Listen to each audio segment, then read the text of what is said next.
sa lokal.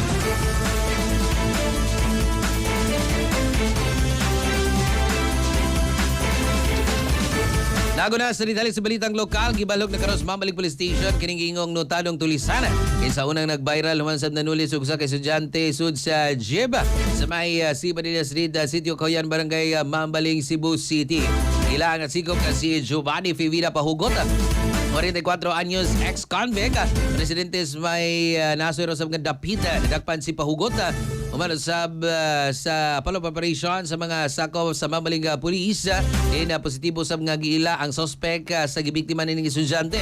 Ato sa pagkasikop sa suspitsado, nakuhaan kini og sa ka-unit nga 45 caliber pistol. Dunay duha ka mga buhing bala. Kung kinuman nga nabidyohan ang sa usa ka netizen ang mao nga pagpanulis sab sa suspitsado og makita sab sa CCTV sa barangay ang panghitabo din nagalibwag ang mga estudyante sud sa jeep. Diin matod pa kay suspect gidagan ang cellphone sa usas mga estudyante. May nalaga kay ginitabang usab aga kaubanan sa mga estudyante og nasapdang kamot sa suspect mo nang natagag ang cellphone. Sa samtangan, ikay nagkasong paghuputog legal nga armas ang suspitsado.